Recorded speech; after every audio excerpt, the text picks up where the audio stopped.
Okay, so Black Ops 6 beta is over. I have played the game, or the beta, for 22 hours, and I have a lot to say about the beta. I don't have many complaints, but here's 5 things that could be better in Black Ops 6. Number 1, let's talk about the maps. Okay, so the maps are actually so action-packed, but sometimes you just get killed seconds after you respawn. And I know this is a problem in every Call of Duty that need to be solved. Let's take for example Skylines. It has a lot of corners, especially on the right side of the map, where you can camp in. Data plus in some areas you can get shot from like 4 different places. Yeah, it's a mess. And having that much doors leaves the gameplay kinda unfun, and you can recognize that easily or rewind, since there's no much space to maneuver around the enemy. And let's talk about Derelict. I don't know what to say about this map, but it's actually a mess, a wild mess, and I don't know how Treyarch built that out. It's perhaps one of my worst maps I have ever played in any Call of Duty game. Pretty much a linear map where you can just get shot from 1 or 2 places only, similar to World War II types of maps, and it has the exact opposite of the Skylines map design. So what the hell, Treyarch? So that's it about the map. They felt similarly small, and I guess that kind of play out when you get killed like after 3 seconds of respawning. So yeah, that was annoying. Now let's move on to the second thing, which is the TTK. Okay, so it's not all bad. I just think the TTK needs a little bit to be toned down, maybe 1 shot less or just a few damages less. Let's be sensible about this. So in MW3 you didn't have the Omni movement, you didn't have the Matrix movement, shall I say, and did take a lot to kill. Now this game has almost the same or a little bit more TTK, and you have the Omni movement. So is that sensible? I don't think so, because the enemies are harder to kill. So doesn't that make sense to make them have less health? I think so. Now again, this is not a huge deal, especially the TTK is alright, I guess. I like that the enemies have more health, but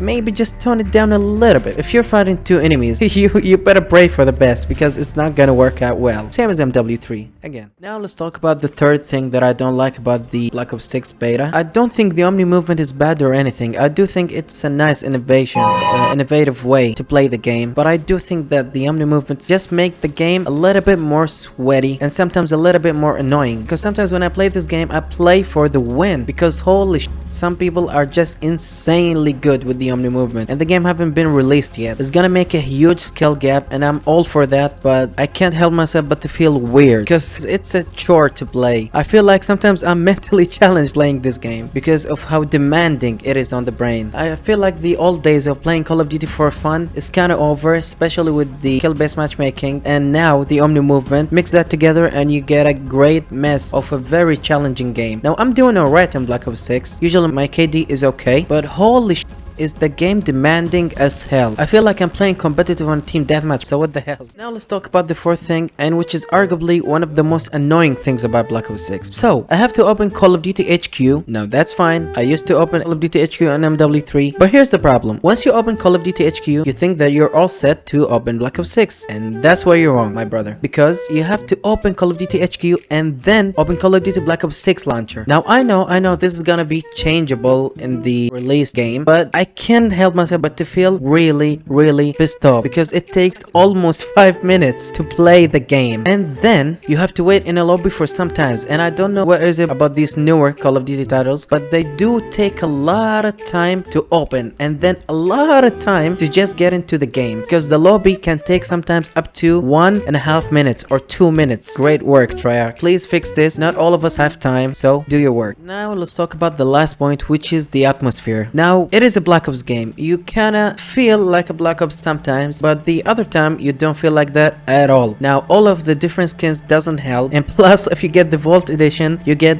this monster, and people can emotes and all type of different shit. And I guess Treyarch noted that the skins and the atmosphere will be fixed in Black Ops 6, but turns out they didn't fix shit. It's still the same Call of Duty shit that we're getting since W 2019, which is hella annoying. And alright, I guess that's it. Now there are some minor details that I'm not gonna mention that much, but let's just get them out of the way. Like, the game technically needs a lot of fixes. Like sometimes the game just glitches, or the animation glitches, or the game just straight out crashed on me like 20 times in my 20 hours of playing, which was hella annoying, especially in the beginning. And I wish the game modes should be more organized, because on the core mosh pit you get team deathmatch, domination, hardpoint, and HVI. So the HVI, where the HVI person or the VIP person gets a shield, which plays just a little bit different or more different than the team deathmatch and the domination and the hardpoint. So it should be a standalone game mode rather than pushing it into a mosh pit. Okay, I guess that's it. Black Ops 6 beta was enjoyable. Now again, this is a Call of Duty game. It's not a Red Dead, it's not a Far Cry game, so you shouldn't get your hopes up. And I only mentioned that the things that the game should change. Now obviously there's a lot to like in Black Ops 6, and that's for a different video. But as for now, I have faith in Treyarch. I have faith in, well, I don't have faith in Activision, but I definitely have faith in the developers of Treyarch because they have been smashing it lately, or always, shall I say. And I'm gonna do a weapons comparison or ranking in Black Ops 6, so make sure you subscribe and tune in. See you later.